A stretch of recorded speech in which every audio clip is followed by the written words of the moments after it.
बिस्मिल्लाहिर्रहमानिर्रहीम। आज हम ह्यूमन डेवलपमेंट एंड लर्निंग को फर्दर कंटिन्यू करेंगे और उसमें जो पोर्शन हम स्टडी करेंगे वो फिजिकल डेवलपमेंट का करेंगे। कोड हमारा 8610 है। लेक्चर हमारा जो है फर्स्ट वाला ही कल जो रह गया था फर्स्ट, और उसका पार्ट 3 हम डिस्कस कर रहे हैं। और मेरा नाम डॉक्टर तौहीद कमर है।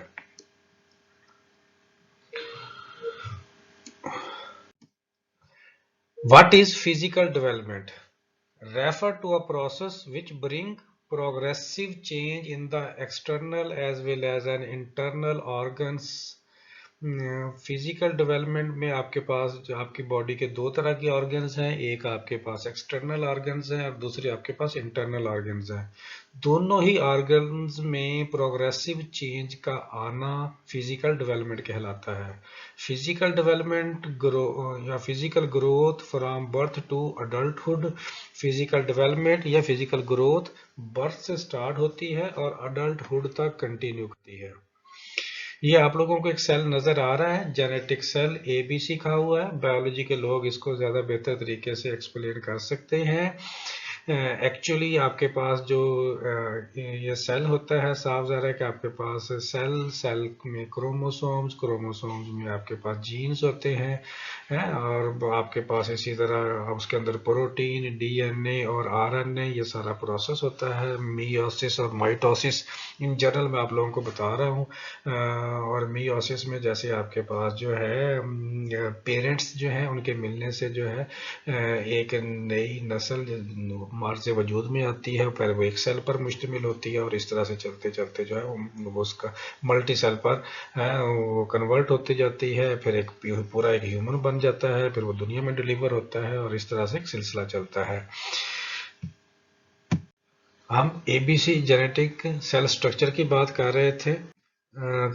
The ABC of genetic inheritance. अब इसमें genetic are the basic unit of heredity transmission.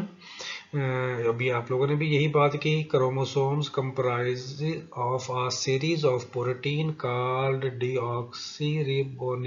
Ribonucleic acid are, इसको DNA भी कहते हैं। DNA has a tendency to duplicate itself through a process called mitosis. तो जैसे अंसार ने भी बात की कि इसमें टेंडेंसी होती है डुप्लीकेट होने की, लेकिन क्वांटिटी इनकी कांस्टेंट रहती है और वो जो प्रोसेस है वो माइटोसिस कहलाता है। This features enable chromosomes to copy themselves and produce new cell which have exactly the same pattern of genetic information. Each DNA carries thousands of genes across the length of the chromosomes।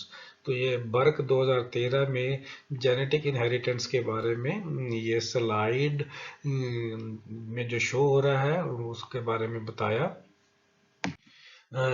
आगे है जी the ABC of genetics में jeans and environment. तो अब दोनों की बात हो रही है। Contemporary researchers believe that genes and environment interact the manipulate a child development.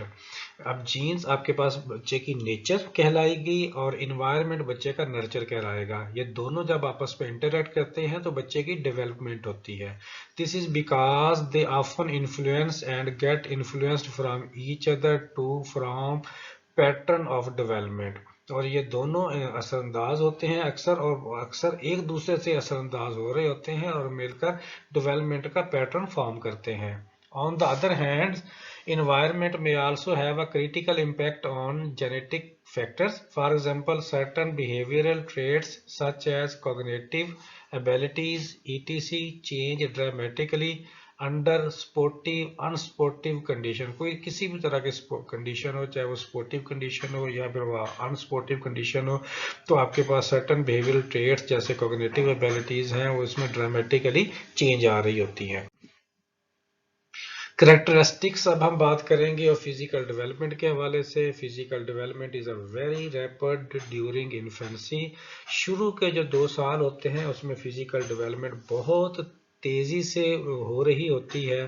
Period of pre childhood, तो जो 3 से 6 साल तक का पीरियड है, is a period of fixation. इसमें आपके पास जो डेवलपमेंट है वो किसी हद तक ठहरी हुई होती है। ज़्यादा ग्रो नहीं हो रहा होता। फिर उसके बाद मिडल चाइल्डहुड आ जाता है 7 से 9 साल। Show again period growth and development, इस पीरियड में फिर बड़ी तेज़ी से ग्रोथ एंड डेवलपमेंट होती है। उसके बाद लेटर चाइल्डहुड वो 10 से 13 साल है, ये फिर पीरियड है आपके पास अगेन फिक्सेशन का। फिर उसके बाद अर्ली एडोलेसेंस आ जाता है। First 3 year is again period of rapid growth and development. शुरू के जैसे आपके पास गर्ल्स के 12 से शुरू हो जाते हैं, बॉयज़ के 13 से शुरू होते हैं। तो इसमें दौरान भी इसमें बहुत रैपिडली चेंजेस आती हैं। Early adolescence is followed by a period of slow growth. Early adolescence followed करते हैं आपके पास period of slow growth. Physical growth ceases by the attainment of maturity, और जो फिजिकल ग्रोथ है वो आकर रुक जाती है मेच्योरिटी तक पहुंचने के बाद। अब हम लाइफ बिफोर बर्थ के बारे में पढ़ते हैं। लाइफ बिफोर बर्थ को हम प्री नेटल डेवलपमेंट कहते हैं। अब प्री नेटल डेवलपमेंट का जो दौरानिया है वो आप लोगों को पता है कि 9 मंथ पर मुश्तमिल होता है। प्री नेटल पीरियड मुश्तमिल होता है 3 आपके पास पीरियड्स पर। सबसे पहला पीरियड जो है वो जाइगोट है, last for about the first 2 week of pregnancy.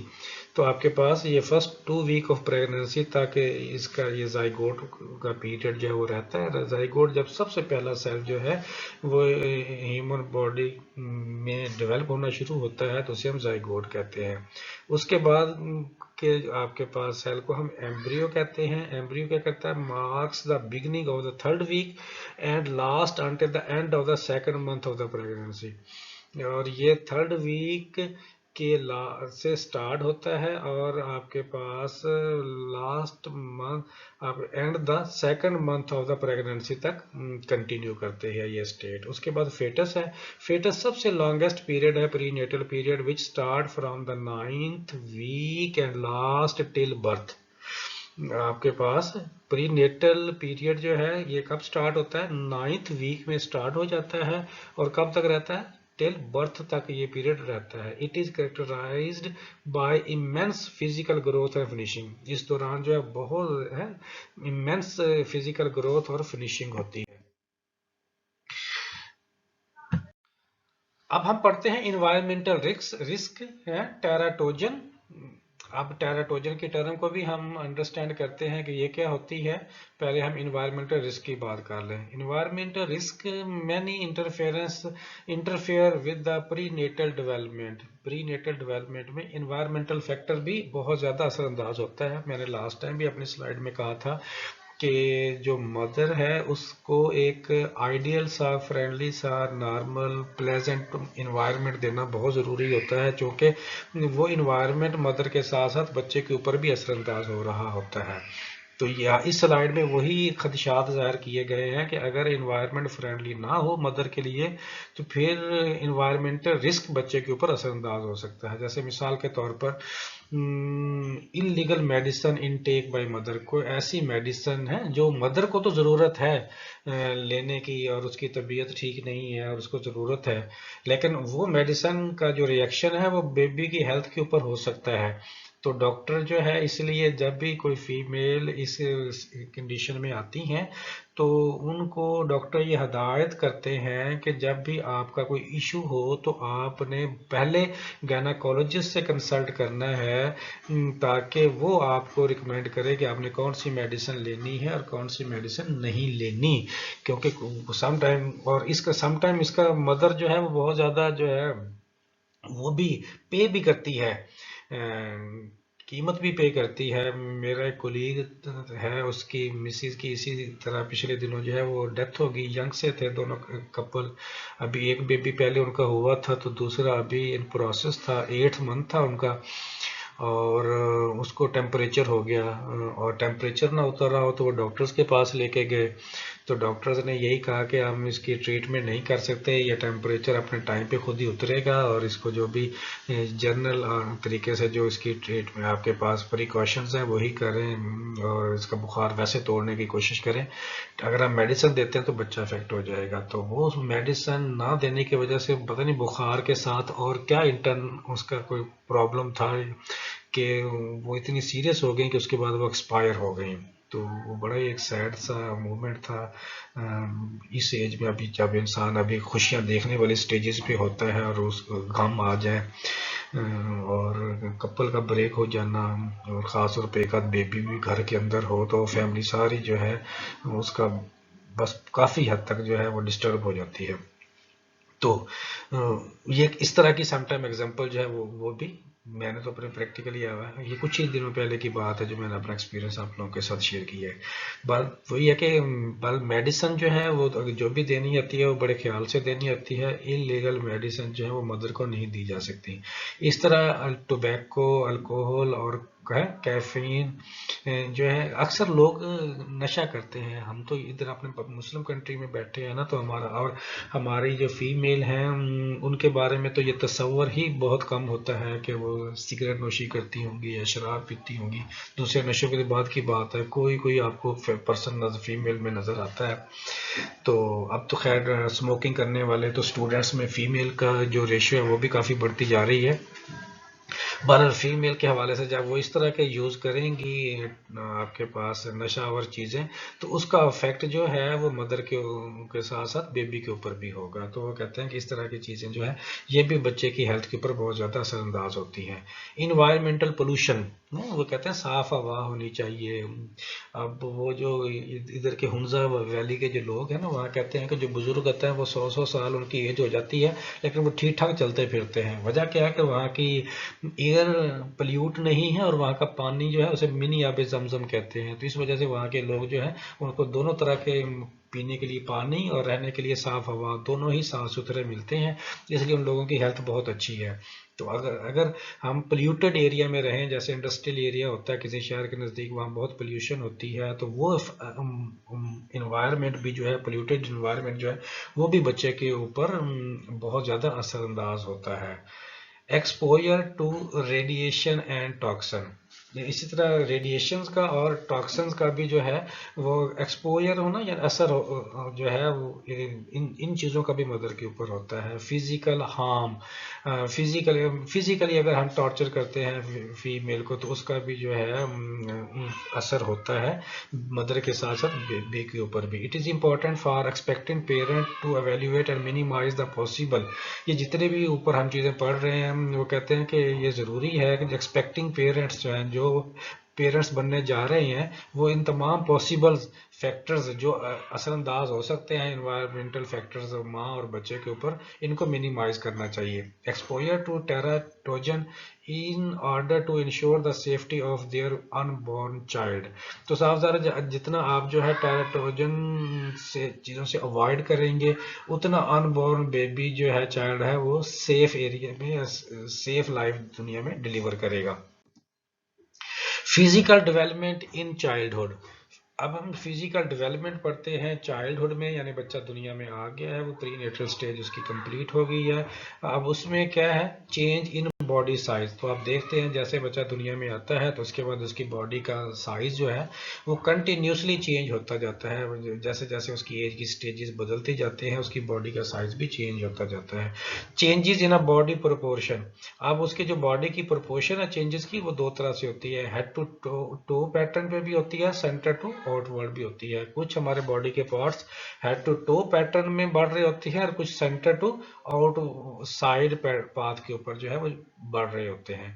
Change in muscles fat makeup, muscles जो है उसके फैट मेकअप में भी चेंजेस आ रही होती है। Muscles build up at a much slower rate during infancy and childhood when compare to the adolescence period, adolescence period की निस्बत इन्फेंसी और चाइल्डहुड में आपके मसल्स फैट मेकअप जो है उसका प्रोसेस स्लो होता है। स्कल्टल ग्रोथ, स्कल्टल ग्रोथ जो है वो भी डेफिनेटली वक्त के साथ साथ, आपको पता है जब पहले बच्चे छोटे होते हैं तो उस वक्त उनमें जो बोन्स हैं उनकी जो क्वांटिटी है वो ज़्यादा होती है, और जैसे जैसे और उसमें फ्लेक्सिबिलिटी भी ज़्यादा होती है। जैसे जैसे बच्चा बड़ा होता जाता है बोन्स मर्ज होती जाती है और उनकी क्वांटिटी कम होती जाती है। अब लोग जो है बायो के लोग वो हमें ज़्यादा एक्यूरेट बता सकते हैं कि पहले टोटल नंबर ऑफ बोन्स कितनी होती है और फिर उसके बाद कितनी रह जाती हैं।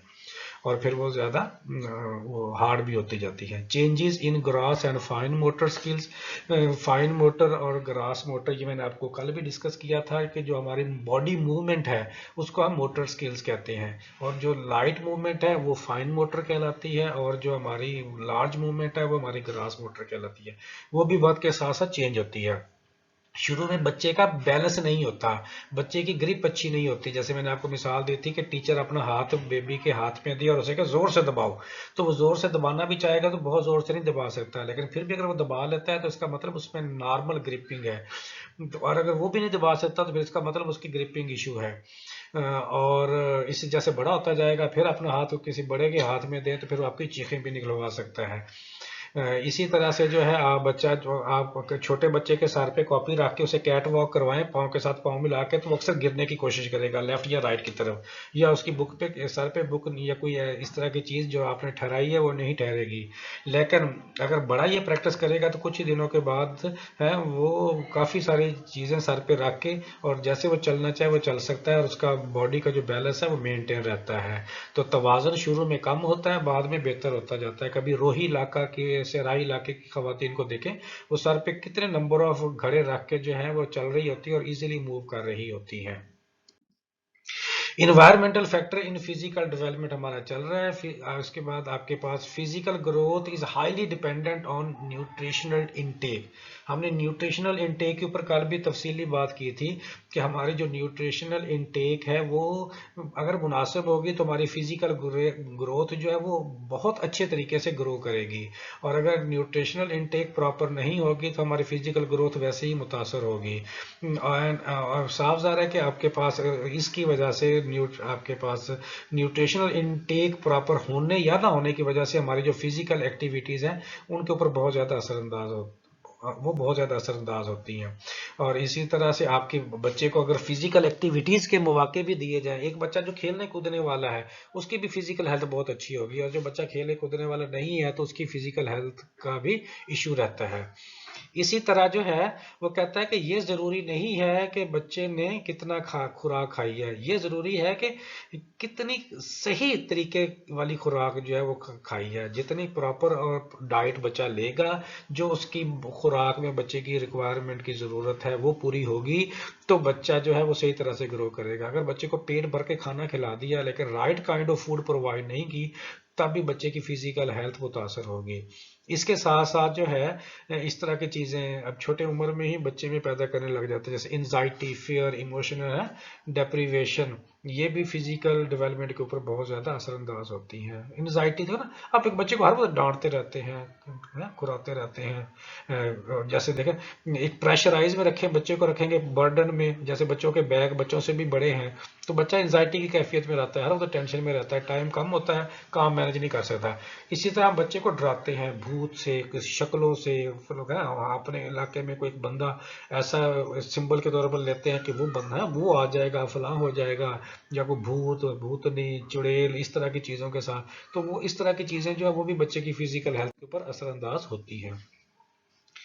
फिजिकल करेक्टरिस्टिक्स ऑफ लर्नर क्या होने चाहिए ना, तो आपके पास सबसे पहले चिल्ड्रन नीड टू मूव, बच्चे को चाहिए है को की मूवमेंट की ये ज़रूरत होती है। Improve I hand coordination. अच्छा, इसी तरह आई हैंड कोऑर्डिनेशन, इससे छोटे बच्चे की जो क्लास है ना वो कहते हैं कि वो बैठने वाली नहीं होनी चाहिए, चलने फिरने वाली होनी चाहिए, बच्चा इजीली मूव कर सके। हर वक्त इंस्ट्रक्शन ना मिलती, बच्चा पूछ के ना उठता और बैठता फिरे है, वो बगैर डिस्टर्बिंग वाले माहौल में भी उसको आज़ादी हो कि वो उठ के एक जगह से दूसरी जगह मूव करे, बैठे, खड़ा हो, चले, तो इतनी कुछ आज़ादी होनी चाहिए।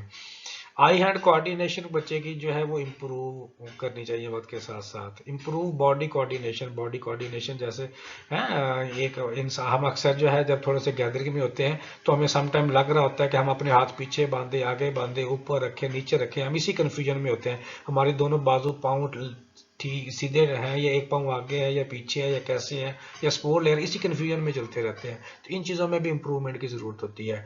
इम्प्रूव परसेप्चुअल एबिलिटीज़, वो जो ऑब्जर्व कर रहे होते हैं चीज़ों के हवाले से, मैंने जैसे आप लोगों को मिसाल दी थी, आपको किसी पिकनिक प्लेस पे ले जाया जाए और वहाँ पे ले जाने के बाद आपको जो है वापस लाया जाए और पूछा जाए आपने कल क्या क्या देखा, तो हर पर्सन अपना कागज मुख्तलिफ लिखेगा दूसरे से, क्योंकि हर किसी की परसेप्शन मुख्तलिफ है। तो इस परसेप्शन को भी जो है देखना चाहिए कि किन की पॉजिटिव और फ्रूटफुल है और किन की इंप्रूवमेंट की परसेप्शन की ज़रूरत है, तो उनको इम्प्रूव करना चाहिए।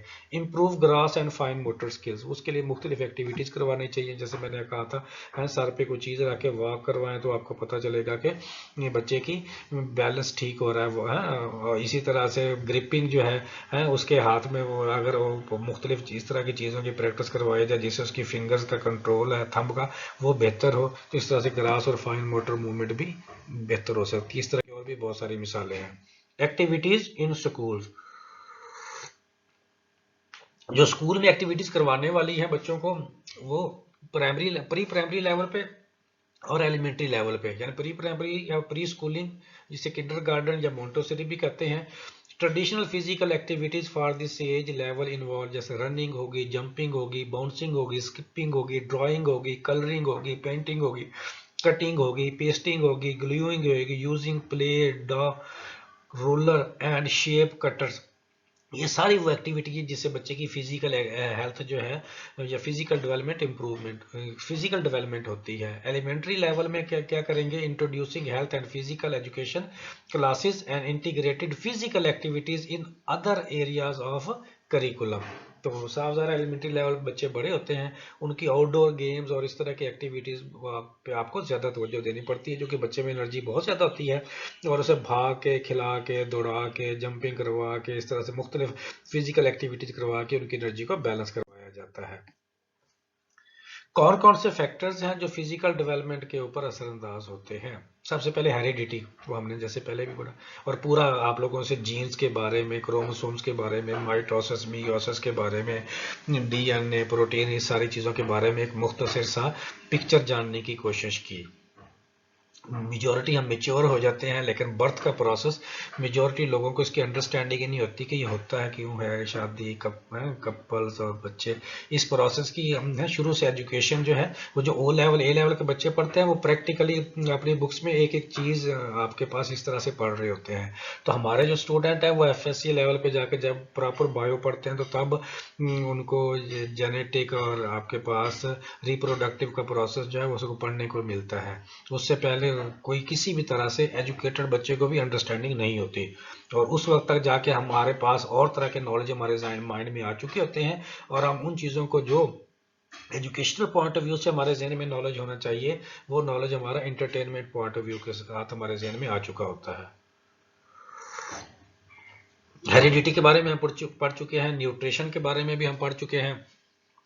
प्रॉपर वेंटिलेशन होनी चाहिए। वो आजकल जैसे आपने देखा ना, प्राइवेट स्कूल्स मोस्टली जिनके जो है रूम, चूंकि घर किराए पे लेते हैं, तो हर रूम जो है वो आपके पास बेडरूम नहीं होता या वेंटिलेटर रूम नहीं होता, कोई स्टोर रूम होते हैं, कोई कैसे होते हैं।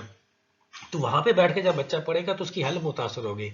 अब गवर्नमेंट स्कूल्स में हो सकता है कि आप इस बात से इतफाक करते हो कि एजुकेशन अच्छी नहीं है, लेकिन उनके बैठने का जो सिस्टम है वो बहुत प्रॉपर होता है। प्रॉपर वेंटिलेशन के तौर पर नक्शे बनाए जाते हैं गवर्नमेंट की बिल्डिंग के, और उनको मेंटेन भी किया जाता है।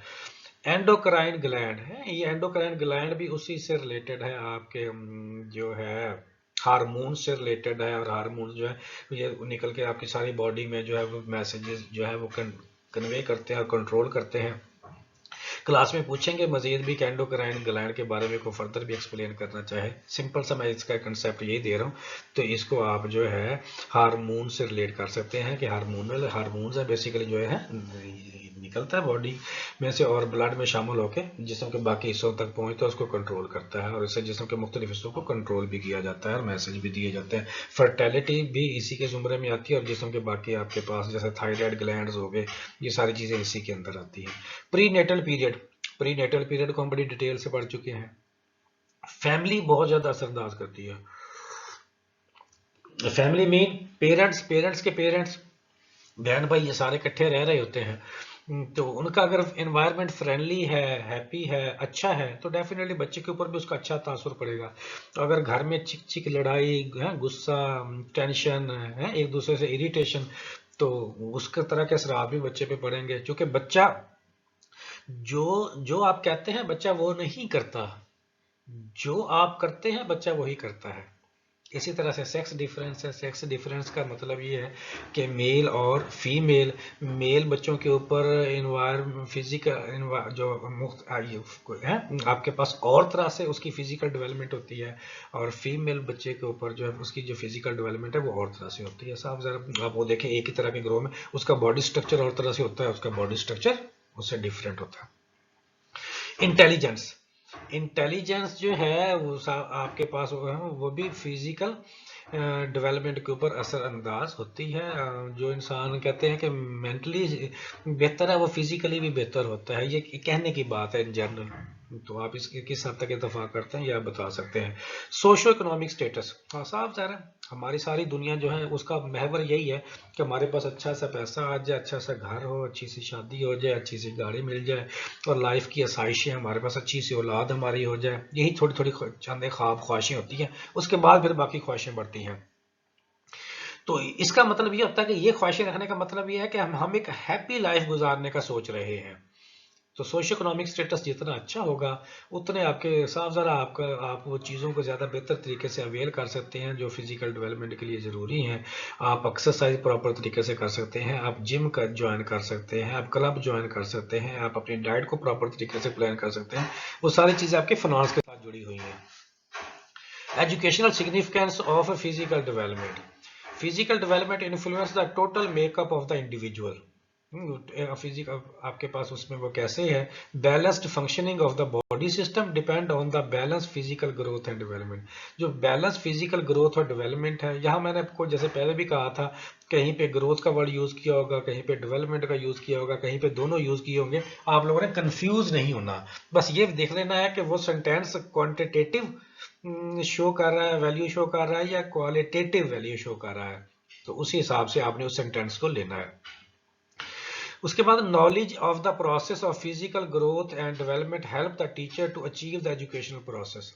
अगर टीचर को फिजिकल ग्रोथ या फिजिकल डेवलपमेंट के प्रोसेस के बारे में नॉलेज होगा तो वो ज़्यादा बेहतर तरीके से एजुकेशनल प्रोसेस को अचीव कर सकता है। तो मैंने आप लोगों को जैसे पहले भी कहा था, सिर्फ एकेडमिक पढ़ा देना टीचर की अचीवमेंट नहीं है, टीचर ने सारी बातें करनी है अपने स्टूडेंट से। ये नहीं है कि बस एक किताब खोली उसी को पढ़ाया और चला गया। टीचर से फिजिकल डेवलपमेंट से रिलेटेड भी अवेयरनेस देनी है, बातें करनी है।